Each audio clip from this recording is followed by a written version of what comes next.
Pink Cloud Radio 78. Well, it's obviously one of those big days that we call, superstition, if you like. And for the kind of person I am with an open knife, it wouldn't really affect me the same way. Or would it? Probably would. Sometimes even chance of more. But you gotta give some space to the person too. And I think that's what's happening here. I'm creating the kind of attitude that would present itself pretty clear with what we do. Meaning everything that people listen to of mine and everything that I create here on its own fortitude. I'm glad to say that it has some qualities, some not. Dead-end job. Dead-end job. No, it's a dead-end world. Only material, war, apathy, misanthropic. Not much to have or become with all this here in the world.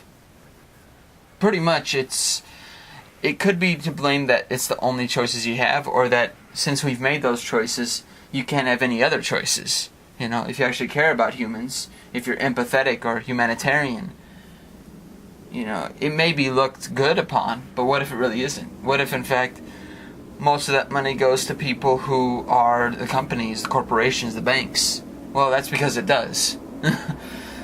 That's because it really does. It hardly goes into the pockets and the people that actually hurt, that have cancer, that have all these other problems. They're not reached to. We have to teach a lesson to everybody, but you can't teach a lesson to everybody if you're just willing to say, well, we need to get some kind of money off of this.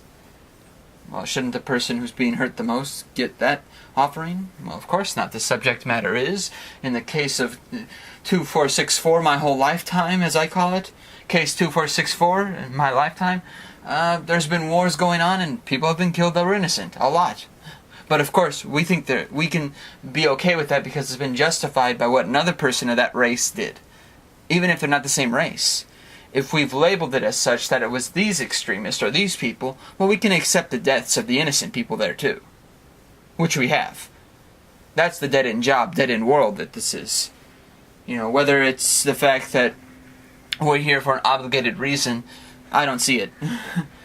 Especially if we have to use reason and logic the way most people have been using it for the past 10, 15, 20, 100 years.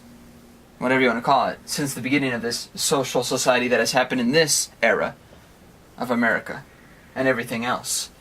Because it's the same scapegoating that pretty much has destroyed rampant lives of humans, animals, nature, everything you want to call it. There's been a squashed reality for most. And I think that's the thing. I can see the bigger reality of it, but I can also see the fact that most of these people, they just want to say dead-end job. Because it's just a dead-end job. It's not a dead-end world. No, it is a dead-end world. That's the issue that I see right here, right now. Is that, in fact, it is a dead-end world. The dead-end world of the scales that was broken. It's broken so deeply that anybody trying to basically exacerbate or give some sort of answer to it outside of what people have been doing can't work. And if it does work, it only works if people allow it to. And it's pretty easy to not let it work because all you have to do is just say, well, I just don't know what I can say here to make you happy. There you go. That's one of my favorites. Or, number 2, being abusive. There you go. That shows right there that pretty much it's a dead-end world. If even one person is, and it goes back to that whole thing. If even one person is, well, guess what? If even one person doesn't do anything, and they're in a position where they should, or can, at a bigger level, then right there, you already have your problem. Your problem is, if you don't have people doing it in those positions, who else is going to do it? Somebody else? They're in the position to do so, and they're not going to do it? Then they don't really represent the human public. They represent the idea of the master king back when the brazen bull was given to him. He killed the person who created it first with it. And, some people say, well, if you're that stupid, you should be, No. I don't think it should be about being stupid or not. If you truly believe in the power of people, or in the power of what they can be, then you wouldn't need to create weapons for them. You wouldn't need to get weapons for anybody. But see, that's the thing. A dead-end world, well, it's pretty easy. If you make material, what are you going to do with it? You're going to sell it. So, you think the military-industrial complex is going to just sell weapons to all the enemies too? Of course. They get the money. They get the profits. Whoever won a war, let's say it went completely opposite. Let's say one of the wars, it went completely opposite. The other side won. Well, it was created by us too, manufactured by us, to basically instantaneously get the profit of both sides. Winning and losing. Didn't matter. We got everything. So right there and then, click in. Their societies would have lost anyway. Everybody's society would have lost anyway, besides the one that benefited from it in the first place.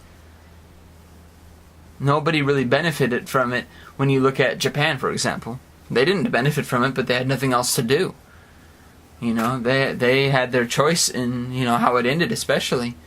But at the same time, they were going to surrender. We didn't give them an opportunity to. Because, they could have turned around on us. Of course, everybody could turn around on you. But you've turned around on everybody already. So, for you to basically say, well, no one else can turn around on us because we only do that. Well, you're going to get your expectations met then. Because some people are going to see that and they're going to know exactly what you're doing. Funding both sides, looking at both sides, saying you're this side, but not really, you're both sides. And it's the whole idea, the identity of it when you're watching like a news program. That's all you ever get, is just sort of this mental state of, well, no, we're not on that side. They're the bad guys there. Well, no, we've worked with them many times, and we still do, in fact. And that's why we have secrets for public interest, because it's not for the public interest. It's for the private investors to keep everything coming in, piling the dough. And it's not even about the money. It's the fact that it gets power and control. That's the biggest thing. If you give everybody the fearful state of mind, you don't have to worry. You're not going to do anything else. It's a dead-end world. The misanthropy will take care of them. The apathy will be okay with them. That's all they need. The war, the material. Not much to have or become when all you give people is that. They can see it. There's definite a winner and loser. But the winner and loser is the same person. The winner and loser was made by the same person, manufactured. So people can say, like, competition is the easiest way to know if there's a definitive answer. There's a definitive answer there. No, there isn't. Because there's so many different people playing that if there's a definitive answer, what's the point of having so many different players? There's obviously not a definitive answer if you're using more than one.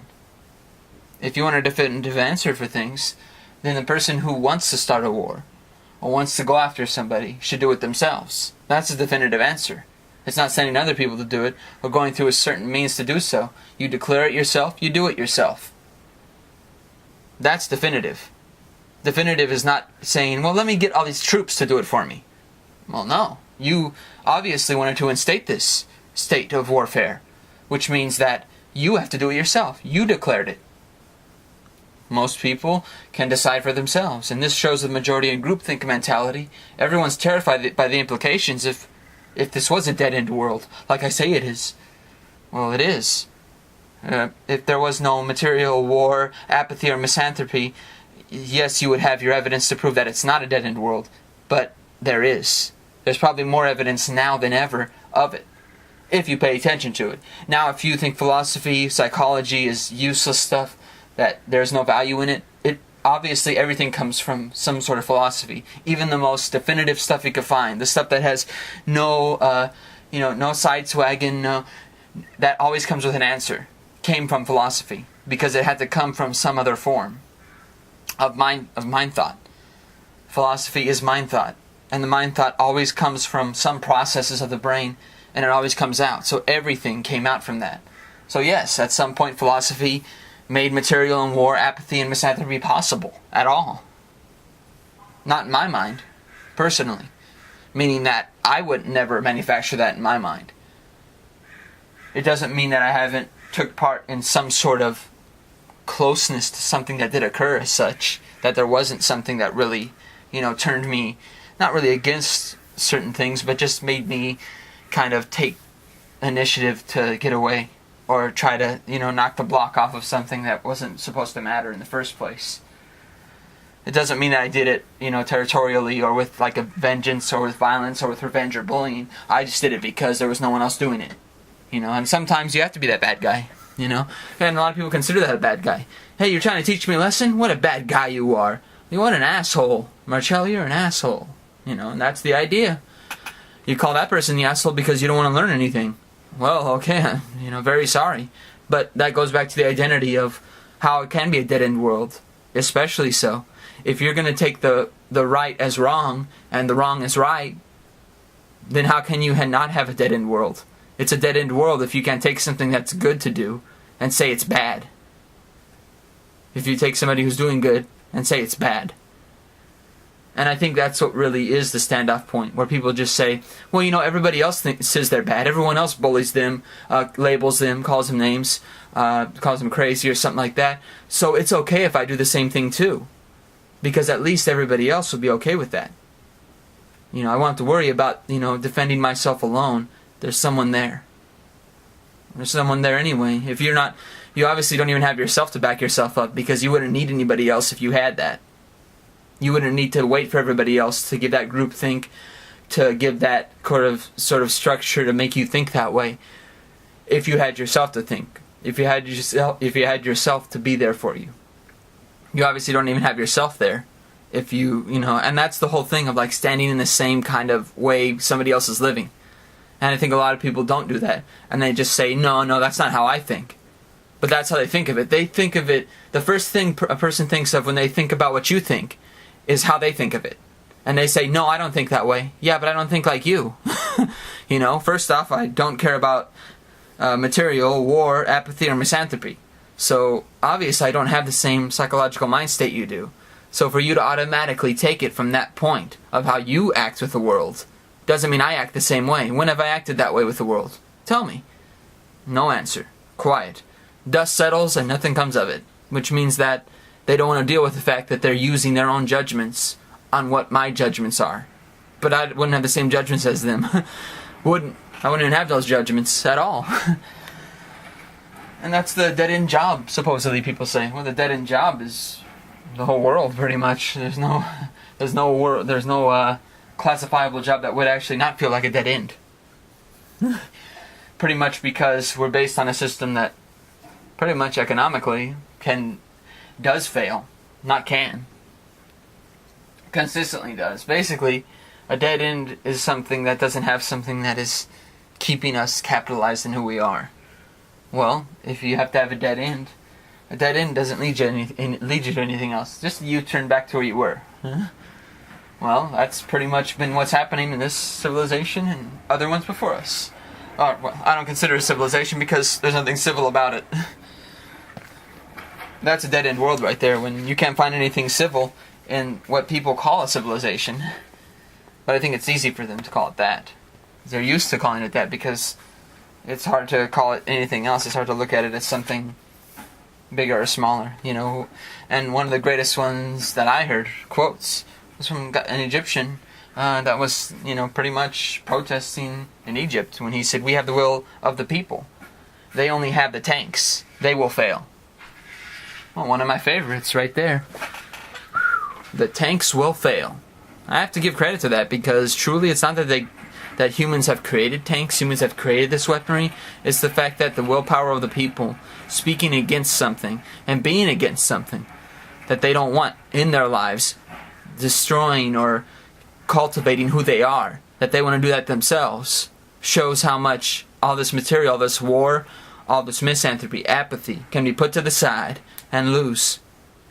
Because eventually it does lose, Because once you try to mull out a different kind of idea, and which most people, are probably going to be scared of, because they wouldn't think anybody else thinks that way. So they think negatively about it. Like, oh, no, nobody can care about me. Nobody can care here.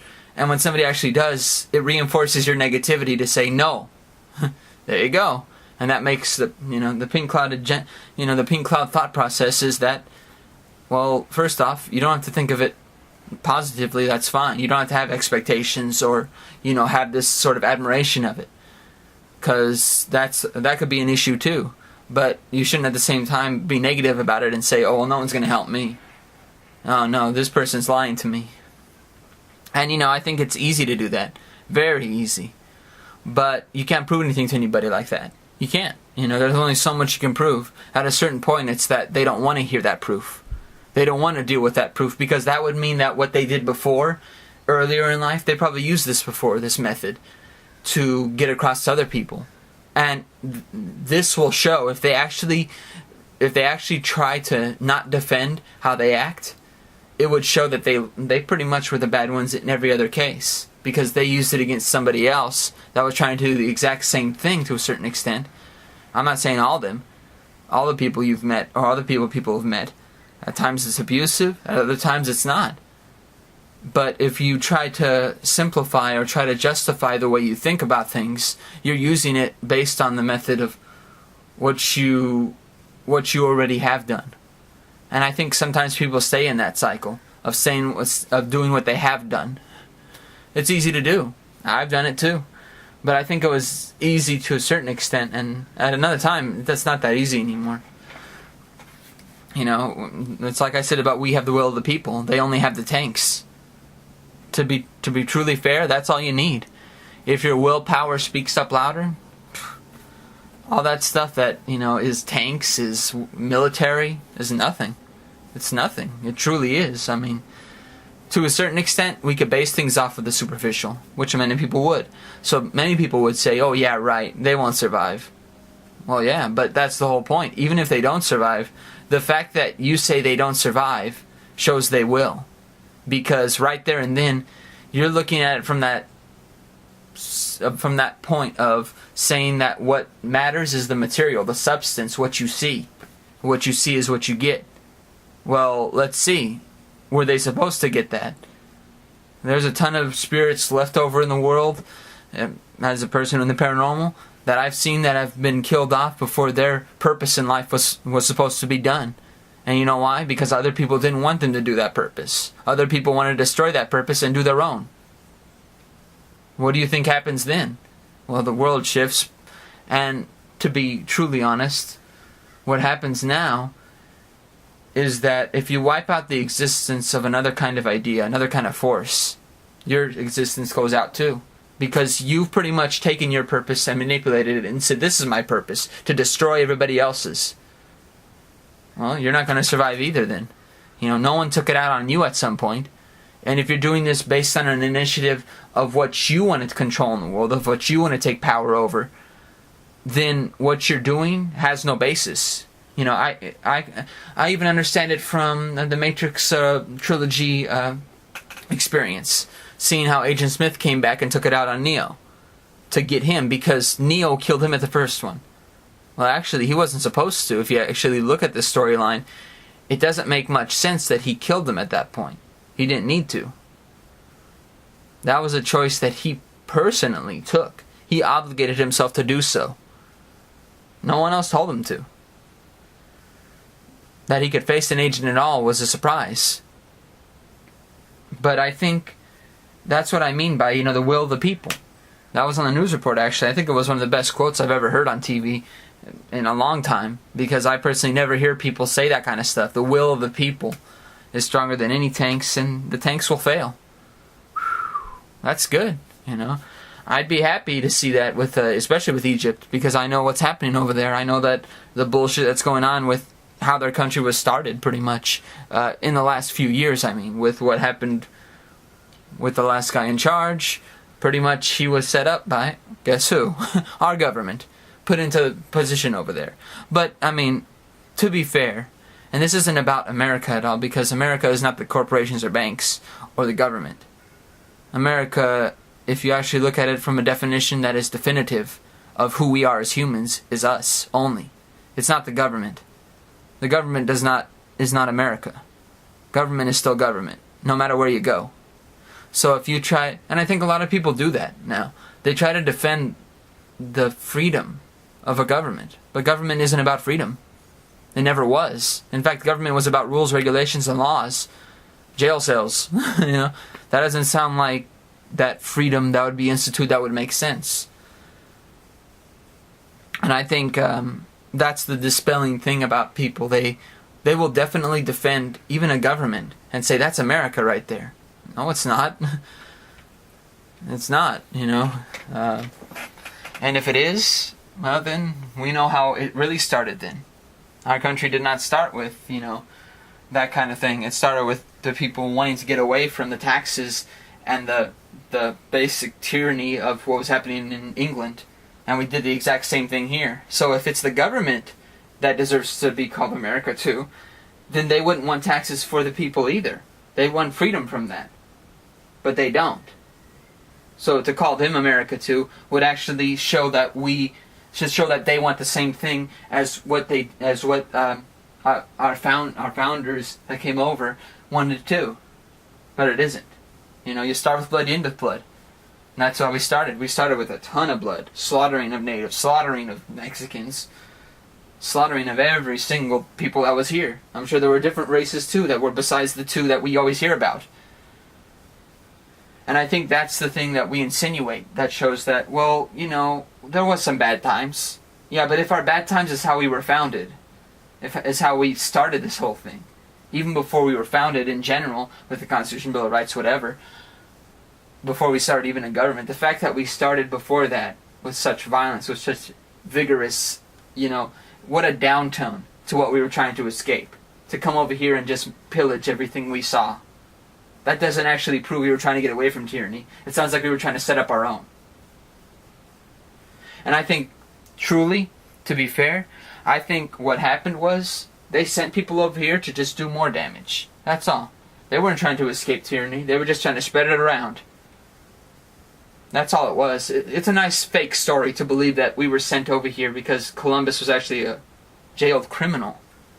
Actually, if you look up his history. You gotta look up definitively what kind of person he was. There's a long past with that guy. But that's not the most important part. The most important part is what was sent over here from there. That did the exact same thing even from the start. But I think it's a lot of people saying that, you know, well, we wouldn't do that kind of damage, but we did. You know, and I think a lot of people try to prelude everything that's happened in the past too, and make it sound like it never happened. You know, and yes, of course, all you out there are probably going to say, what a grim, negative person Marcello is. Well, no, I'm not being negative. I'm pointing to the facts of what negativity can do. We can look at it as a positive. That's the problem. You know, and that shouldn't be the thing that we should be looking for then. But most people do. You know? So I don't really think that I don't think there should be that kind of blasphemy of saying that kind of stuff. Of saying, oh, that's such a negative thing to say. Well, good. You know, if you see it as negative, then that means you don't want to hear it. You like hearing the fake story. You know, the nice Thanksgiving Day. You know? And that's what you like to hear. And that's wonderful. And go along and live like that. But I'm pretty sure you're probably going to run into some kind of assholes that are going to hurt you. And, yeah, then you'll be upset. But you won't be upset with the rest of the stuff. And I think America, here we go. If we help a people or win a war against them, we deserve to hold it over them and have control over what we help them with. A basic philosophy that people use to intimidate and have power over people and claim they have freed them. Iran oil fields in the 1950s, the Japanese Constitution. There you go. If you help people win a war, if you help people win something, you deserve to hold it over them. That's what we've been taught pretty much. You know, hey, I helped you. I deserve something for it. No, you don't. You deserve to help me and let us live our normal lives now. Let us live in that freedom that we had. Because obviously at some point everybody had that freedom. But if you're going to hold it over people about giving them back their freedoms, they don't have freedom. If you're intimidating them because you help them with that freedom, they don't have freedom. That's not freedom if you have to intimidate people. If there's intimidation at all going on, that's not freedom. That's in fact the opposite of it. That's that's holding a noose to everybody and saying, well, you're all gonna die. Or else. You know, or else you're gonna help us. Give us lithium in Afghanistan. Give us the oil fields over here in Iraq. No, we can't let you do that, Iran. We can't let you have your own oil fields and get your own money in. Oh, that doesn't make sense because, looking at Iraq even, if they have to start their country all over again, wouldn't it be good if they had some sort of money supply coming into them through the oil that they're selling, that they're selling to the rest of the world? Or no, that's not. That doesn't sound right. Let Halliburton and all the big companies and corporations own it. Let those have the power and control over it and get the profits. Because the people over there, they don't need anything. They're just like any other people, except we left them alive for some reason. And I think that's the method of what we do. All you need is one face, and everybody else in that culture is a disgrace to most people. Pretty much that's all you need. And it's a speed lesson. It's a speed lesson. It's the speed lesson of what happened on 9/11. If you were watching the news all day, you had the terrorists. Everything you heard within the 24 hours is the trauma-based mind control. Trauma-based control. That's all you need. You just need a huge traumatic event. You keep on spamming the whole day until they get it and seep it in their head and say it's true. That's all you need to do. And I think there's a lot of people who would say, well, people wouldn't do their job if they feel they're going to lie. There's a lot of people who do their jobs that way. Let's see who we can name first that does that. Well, politicians. So if somebody in a governmental position would do that, why wouldn't somebody in the news do that? Why wouldn't somebody in a different position, NSA, do that? Why wouldn't somebody in a different position in any government institution or any institution at all do that? Why wouldn't they? If we look at the politicians and say they're liars, why wouldn't anybody else be?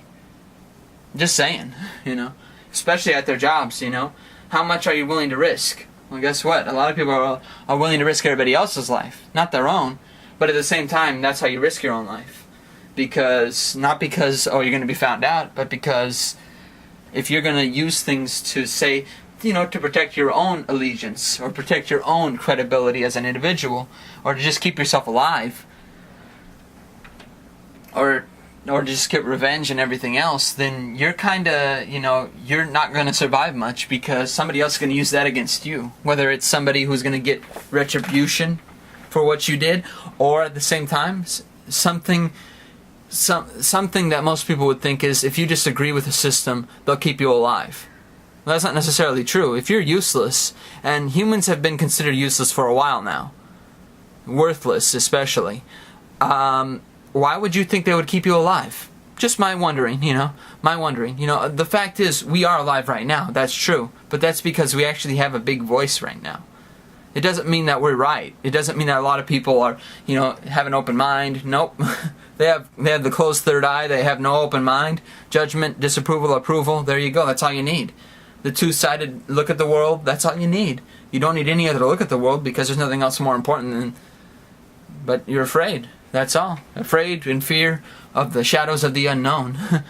Well, the unknown is the unknown, no matter what. No matter what unholy grave, And I think that's what really is, like this intimidation. All you need to do is intimidate, and then you got them right.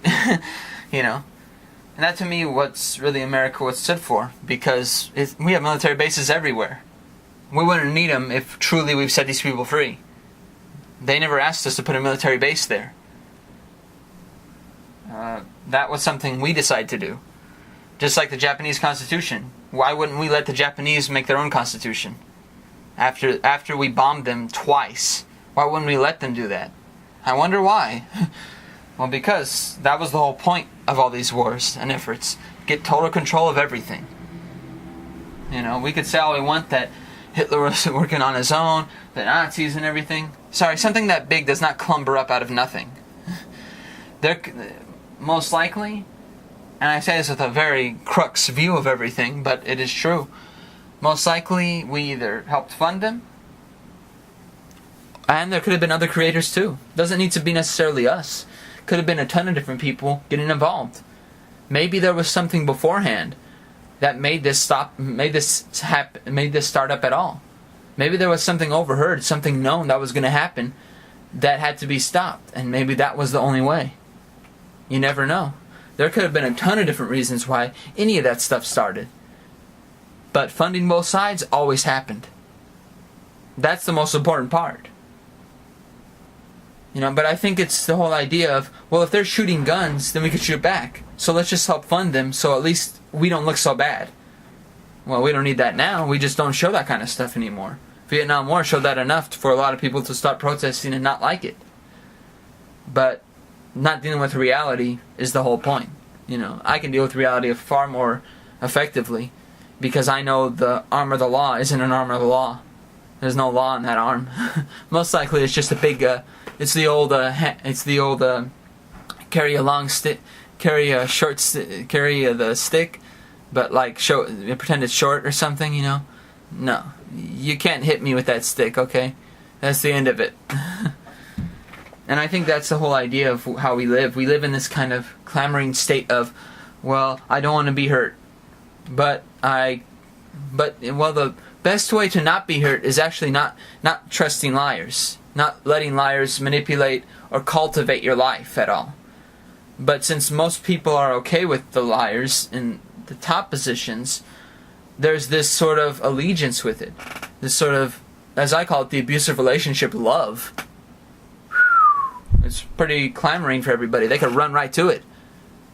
They can't run to the opposite because it's one of the quotes I heard in one of the songs I was listening to recently. It's a lot easier to go to war than it is to go to love. Easier to go to war. And it must be. It must be because it's been going on for a long time now. It's a lot easier to go to war for a lot of people. Yep. And that's what happened with my ex, for example. I could even point out that way. And I think that's the whole idea of democracies. Democracies being so good, so to speak. Where then we don't have to force it on people.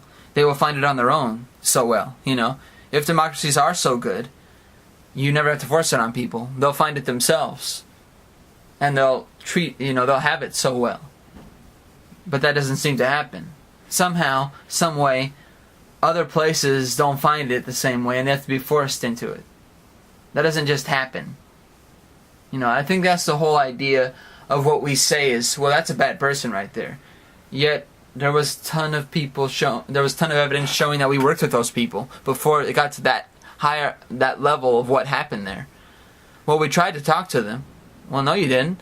You were fine with what they were doing. Never said anything against them. You can't do it that way. If you truly, and I think that's the whole idea. People are okay with just trusting the words of what happens in a meeting, and they'll say, "Oh, yeah, that's what they talked about." Yeah, I'm sure that's what they talked about. Especially since that politicians and all these other people are liars. Yeah, of course they're going to tell you the truth right there. They won't have anything to lie about at that point. Well, see, that's the whole idea, is that if you know somebody's a liar, they obviously are just going to keep lying to you. They're not going to tell you the truth. Why would they want to? You believe the lies. They don't need to spend the time on the truth.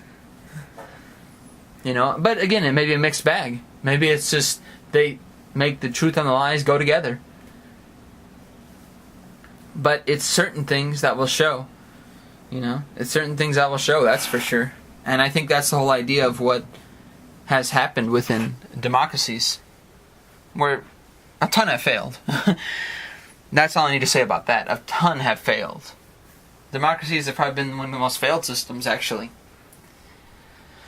Sad to say it, but not that sad to say for me, because personally I don't understand how people can say they feel represented by the majority, or the groupthink mentality, which is what most people use in the system. They use that kind of mentality state. And I think that's what makes it easy for people too, is that as long as, there's somebody else thinking in the same way as them, even if it's a lie in itself, that they're just listening to the public, listening to the politicians, or just looking at that view and saying, okay, that's fine, then right there, that's all you need. And even if people don't agree now, you don't even need their agreement. You don't need people's agreements in this society. All you need is to do what you want to do. And I think that's the whole point of what really has made this world the way it is now. Why there's so many wars. It's so easy to go to war. It is. A lot easier to go to war than go to love. It's a lot easier to go to war than make love, that's for sure. Because you haven't made love yet, so you have to make love. Get it? There's a big difference right there. Saying you're going to go make love means you haven't done it already. You don't have that love already. You have to go make it. So that shows right there that we don't even live in a working society or civilization at all that has that love. Well, then why would we have morals? Why would we have anything to do with a civilization? And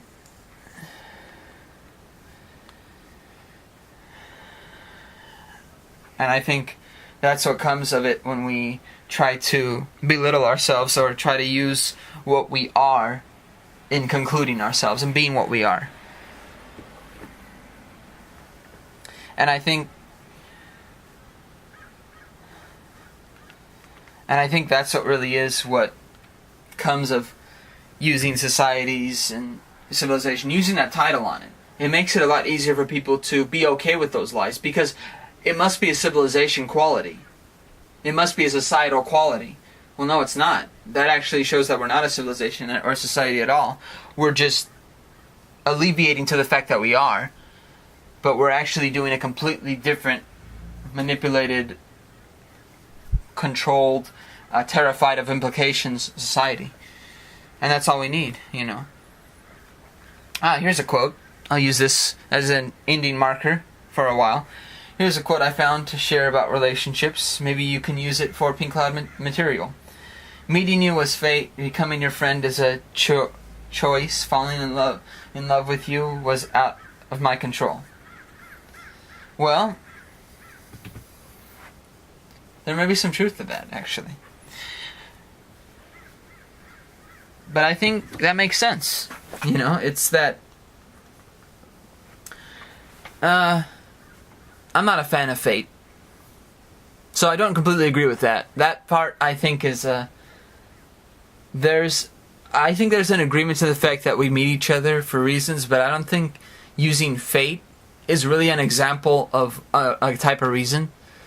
Mostly because I think it tries to imply that there's something far grander. But it doesn't necessarily mean that we need to even think that way. Because I've used the mentality state of what I've seen every day, just grabbing, knowing what I can without even grabbing stuff, that, you know, saying that, you know, meeting you was fate, it's cost an arm and a leg. It's cost an arm and a leg to say that, because it's what people would use to try to engage in sort of like the social behaviors of the day, or not trying to deal with something, which is what I was talking about. You know, fate kind of allows everything else to happen, and it does it too much. I kind of don't agree with that, because I think that that's one of the worst ways to engage in life, because you're not going to engage in life. You're going to wait till there's some kind of striking awe presence that says fate. But that's not enough. To me, that's not enough. And I think when we build ourselves up, like that guy said about the tanks, you know, the will of the people will survive. The tanks will fail. They have tanks. They will fail. So when I hear something like fate, I think, well, no, fate can't do the exact same thing as that. There's no sort of force in fate. Fate doesn't go like, I'm forceful. No, not really. Seems very genial and sort of something that's patterned anyway. Doesn't seem very unique. And I think that's the difference, is that I don't agree with that. That when we're using fate to examine our lives or examine something that happens, we're not trying to look at the real power. The power of what's happened. Like how powerful it is at times, where it can be about love. It can be about something strong. Becoming your friend is a choice. True, it is a choice. But at the same time, I think that when we say that becoming a friend was a choice, I think it's more than that. I don't think saying it's a choice would be enough. I think it's seeing what a person is, and you don't even need to have a choice about it. You know that you want to be that person's friend. And I think that's the difference, is that I think there's something in people that allows that, you know. Other times it doesn't. And I've had that before too. And it creates that sort of, there's a bad pattern at that time where you could just wait until somebody agrees with you, and then that'll be fine. And that goes back to everything I've been saying today. You know, I think it is better than a choice. It's what you truly want, you know, in there. You know, falling in love with you was out of my control. Somewhat. I think that is probably the truest statement of the three. But I do think that what you have to look at when you're looking at falling in love and everything is that you can't really look at it as if it's something that comes last. I personally feel that with feelings, emotions, sensitivities, you can knock fate and choice out right at the door. That love brings that matter together at some point. And there's different kinds of love too. Not necessarily a love that is romantic or that is about, somebody you're going to be with in a consensual, sexual, mental relationship. It's somebody you're just going to... And you can have that kind of, mental relationship too with everybody. That's something that you could always have because you have a strength and opportunity and giving of everything. But you have to give it in different ways. And I think that's the difference, is that a lot of people will use that with jealousy. I mean, that's why a lot of people don't connect anymore too. It's easy to say, and I think a lot of times it is true that our government pretty much takes away a lot of our freedoms. It's true. But I think it's us too. We do it to ourselves because we allow jealousy and all these other things to seep in that are very... Not even gender biased or something like that, but very controlling and manipulative of what we do daily. That we'll just listen to those things because, I don't want to lose this person, and they know that too because you haven't left. But I also see that it also means one other thing, that we're trying to project what we have to make the other person, the jealousy, go down. But the jealousy doesn't go down if it's listened to. It's just like people in power. They don't just say, well, I'll stop here because, I got the Japanese, go with my constitution. I used covert operations to make Iran not have their own oil fields and control them themselves. I don't need to do anything else. Got what I wanted. But you don't get what you wanted. You don't even stop getting what you wanted. Because what you wanted was everything. You didn't just want that. You wanted that. So when people say, don't think negative, don't think grim, I wouldn't. If the rest of the world didn't just want. Not in the same way that I've seen a material substance, but it's the same value system. What's in your head is the intimidation method of, how do I get it? Well, you just do the exact same thing you did before. No discredit to you. You already know what you did. And I think that's the evidence too, is that you want to ignore. A lot of people want to just ignore what they've done before, but they want to do it again. And the best way to do it again is to ignore what you did before. So you don't have to look at it and see what you just did to do it again.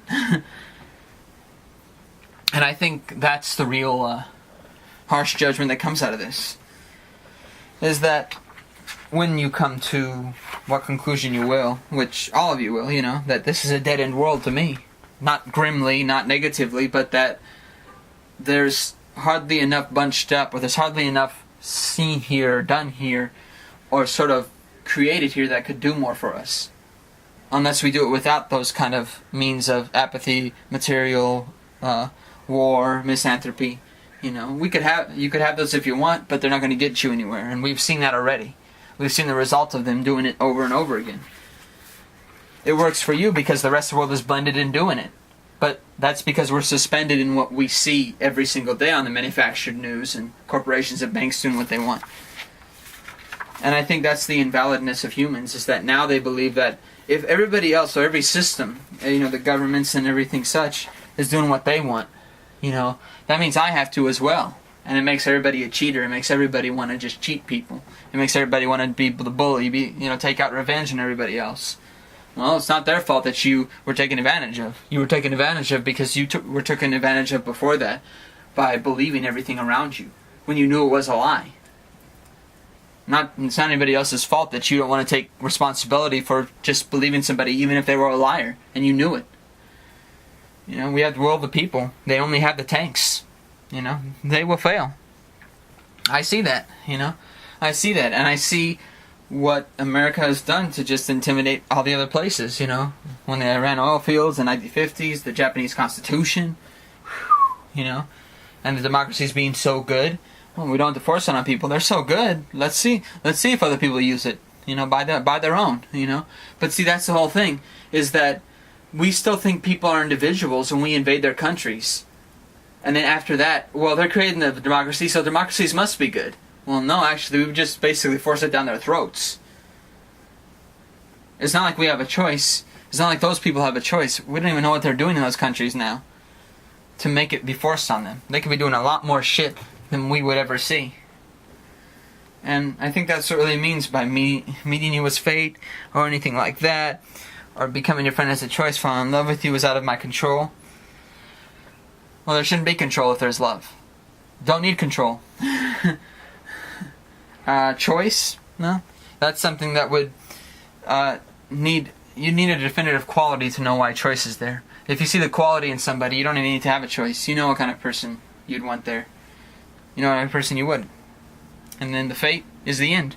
No ends needed. This is the means and the end, and the way the Death King presents himself is exactly full of wealth. So take care all, and love.